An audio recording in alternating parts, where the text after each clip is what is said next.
Hello guys, welcome to easy PG Angrezi. इस video में हम 120 मेडिसिन एंड मेडिकल इक्विपमेंट के नेम इंग्लिश में जानेंगे और साथ ही ये भी जानेंगे कि इनका यूज किस लिए किया जाता है। गोल वाली इस दवाई को बोलते हैं टैबलेट और जो लंबी वाली दवाई होती है इसको बोलते हैं कैपलेट, इसको बोलते हैं कैप्सूल और इसको बोलते हैं सॉफ्ट जेल। गले की खराश दूर करने वाली इस मीठी गोली को बोलते हैं लोजिंज। गर्भ निरोधक गोली को बोलते हैं पिल। चोट को इन्फेक्शन से बचाने के लिए जिस सब्सटेंस का हम यूज करते हैं उसे बोलते हैं एंटीसेप्टिक। चोट या घाव को भरने के लिए जो मल्लम लगाते हैं उसे बोलते हैं ऑइंटमेंट। मुंह की सफाई करने के लिए हम यूज करते हैं माउथ वॉश। गर्मियों में स्किन को सन से प्रोटेक्ट करने के लिए जिसका हम इस्तेमाल करते हैं उसे बोलते हैं लोशन। और सर्दियों में स्किन को ड्राई होने से बचाने के लिए जिसका हम यूज करते हैं उसे बोलते हैं क्रीम। नजला या जुखाम के समय जब हमारी नाक बंद हो जाती है तो उसे खोलने के लिए जिसका हम यूज करते हैं उसे बोलते हैं नेजल स्प्रे और आप इसको डिकंजेस्टेंट स्प्रे भी बोल सकते हैं। आंखों में गिरने वाली दवाई को बोलते हैं आई ड्रॉप्स और कान में गिरने वाली दवाई को बोलते हैं ईयर ड्रॉप्स। खांसी की दवाई को हम बोलते हैं कॉफ सिरप, बहुत से लोग इसको कफ सिरप बोलते हैं जो कि गलत होता है। जिन लोगों को सांस की प्रॉब्लम होती है तो वो एक पंप यूज करते हैं जिसे हम बोलते हैं इनहेलर, इसको बोलते हैं हैंड वॉश। हाथों को बैक्टीरिया और वायरस से फ्री रखने के लिए यूज करते हैं हम हैंड सैनिटाइजर का, इसको बोलते हैं केन और इसको हम बोलते हैं क्रच।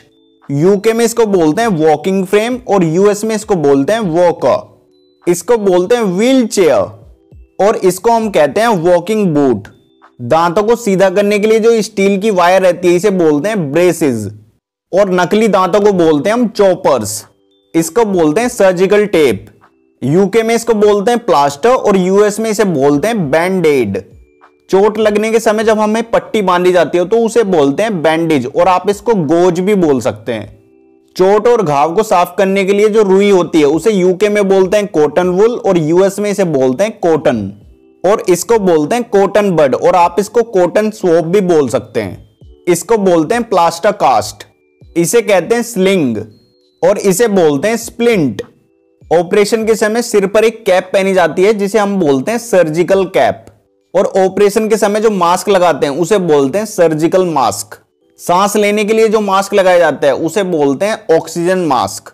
दवाई को सांस के थ्रू जो अंदर भेजने का काम करता है उसे बोलते हैं नेब्यूलाइजर, इसे बोलते हैं फेस शील्ड और इसको बोलते हैं कॉन्टैक्ट लेंस। इसको हम बोलते हैं सिरिंज और इसको हम बोलते हैं कैन्युला।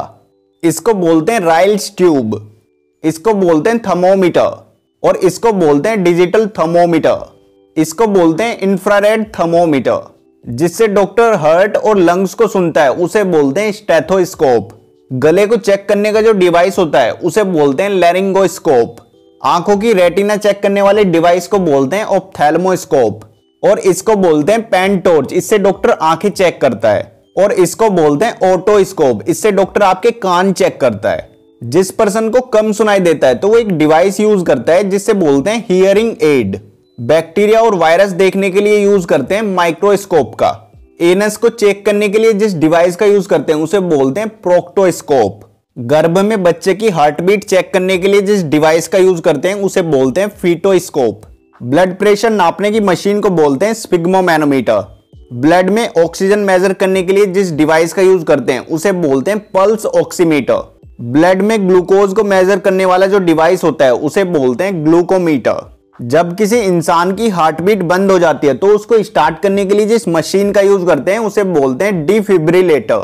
हार्ट जब बीट करता है तो उसकी इलेक्ट्रिकल एक्टिविटी को रिकॉर्ड करने का एक डिवाइस होता है जिसे हम बोलते हैं इलेक्ट्रोकार्डियोग्राफ, जिसे हम शॉर्ट फॉर्म में ईसीजी बोलते हैं।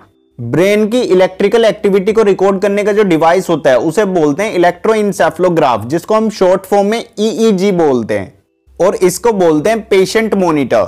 शरीर के अंदर की जो 3D इमेज लेता है उसे हम बोलते हैं मैग्नेटिक रेजोनेंस इमेजिंग, जिसको हम शॉर्ट फॉर्म में एमआरआई मशीन भी बोलते हैं। जिन लोगों को सांस लेने में प्रॉब्लम होती है तो उनको सांस लिवाने के लिए एक मशीन होती है जिसे हम बोलते हैं वेंटिलेटर। सांस लेने में हेल्प करने की एक मशीन होती है उसे हम बोलते हैं बाईपैप मशीन और इसको हम बोलते हैं रिससिटेटर। श्वास नली से खून और बलगम को हटाने के लिए जिस मशीन का यूज होता है उसे बोलते हैं सक्शन मशीन। ब्लड से हार्मफुल सब्सटेंस को दूर करने के लिए एक मशीन होती है जिसे हम बोलते हैं हीमोडायलिसिस मशीन। प्रेगनेंसी के समय बच्चे में ब्लड सर्कुलेशन को चेक करने की एक मशीन होती है जिसे हम बोलते हैं कलर डॉपलर मशीन। ब्लड को रोकने के लिए हाथों पर एक पट्टी बांधी जाती है जिसे हम बोलते हैं टोनिके। इसको हम बोलते हैं एक्सरे, और एक्सरे करने की जो मशीन होती है उसे हम बोलते हैं एक्सरे मशीन। इसको बोलते हैं ड्रॉपर और इसको बोलते हैं पीपैट। नर्स और डॉक्टर का जो ये कपड़ा होता है इसे बोलते हैं स्क्रब्स। ऑपरेशन के समय जो ग्लव्स पहने जाते हैं उन्हें बोलते हैं सर्जिकल ग्लव्स। दवाई रखने का जो डब्बा होता है उसे बोलते हैं first aid kit. Pregnancy check करने के लिए एक किट होती है जिसे हम बोलते हैं प्रेगनेंसी टेस्ट किट। इसको बोलते हैं स्ट्रेचर और इसको बोलते हैं इलेक्ट्रिक स्ट्रेचर। इसको बोलते हैं गर्नी और इसको बोलते हैं एग्जामिनिंग टेबल। इसको बोलते हैं आईसीयू बेड और जिस पर ऑपरेशन होता है उसे हम बोलते हैं ऑपरेटिंग टेबल। नसें चेक करने की मशीन को बोलते हैं वेन व्यूअर। इसको बोलते हैं एम्बुलेंस। वजन तोलने की मशीन को बोलते हैं स्केल्स और बच्चा तोलने की मशीन को बोलते हैं बेबी वेइंग स्केल। गर्म पानी की इस थैली को बोलते हैं हॉट वाटर बॉटल। इसको बोलते हैं ऑक्सीजन टैंक। इसको बोलते हैं ब्लड सैंपल और इसको बोलते हैं ब्लड बैग। इसको बोलते हैं इंट्रावीनस बैग। इसको आप शॉर्ट फॉर्म में आईवी बैग भी बोल सकते हैं और इसको बोलते हैं आईवी ड्रिप स्टैंड। नमक और पानी के मिश्रण को बोलते हैं सलाइन। टांके लगाने वाले डिवाइस को बोलते हैं स्किन स्टेपलर और टांके हटाने वाले डिवाइस को बोलते हैं स्टेपल रिमूवर। इसको बोलते हैं किडनी ट्रे और इसको बोलते हैं स्पंज बाउल। स्किन या फिर फ्लैश को कट करने के लिए जिस टूल का हम यूज करते हैं उसे बोलते हैं स्कैल्पेल और इसको बोलते हैं स्कैल्पेल ब्लेड और आप इसको सर्जिकल ब्लेड भी बोल सकते हैं। दांत साफ करने वाले धागे को बोलते हैं डेंटल फ्लॉस और इसको बोलते हैं डेंटल पिक। बालों को उखाड़ने वाली जो चिमटी होती है उसे बोलते हैं ट्वीजर्स। पट्टी काटने वाली कैंची को बोलते हैं बैंडेज सीजर्स। टिश्यू काटने वाली कैंची को बोलते हैं मेडिसिन बॉम्ब सीजर्स। जब कोई बच्चा पैदा होता है तो उसकी नाभि को कट करने के लिए जिस कैंची का यूज करते हैं उसे बोलते हैं umbilical cord scissors. Heavy tissue को होल्ड करने के लिए यूज करते हैं एलिस क्लैंप का।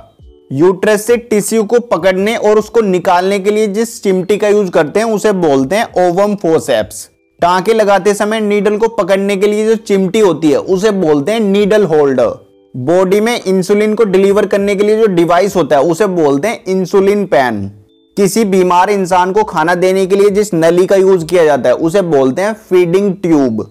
इसको बोलते हैं नेजोफेरिंजियल एयरवे। इसको आप शॉर्ट फॉर्म में एनपीए भी बोल सकते हैं और इसको बोलते हैं ओरोफेरिंजियल एयरवे। इसको आप शॉर्ट फॉर्म में ओपीए भी बोल सकते हैं। ब्लैडर से यूरिन को बाहर निकालने के लिए जिस ट्यूब का यूज करते हैं उसे बोलते हैं कैथेटर। इसको बोलते हैं बेड पैन। इसको बोलते हैं स्पेकुलम। इसका यूज वजाइना या फिर एनस को चेक करने के लिए किया जाता है। इसको बोलते हैं डीबीटी पंप। इसका यूज ब्लड क्लॉट को रोकने के लिए किया जाता है। इसे बोलते हैं क्रैश कार्ट। सिरिंज या नीडल को डिस्ट्रॉय करने के लिए यूज करते हैं सिरिंज नीडल डिस्ट्रॉयर का। इसको बोलते हैं ऑक्सीजन कॉन्सेंट्रेटर। इसका यूज एक्स्ट्रा ऑक्सीजन देने के लिए किया जाता है। इसको हम इंग्लिश में क्या बोलते हैं ये आप कमेंट बॉक्स में लिखकर बताइएगा।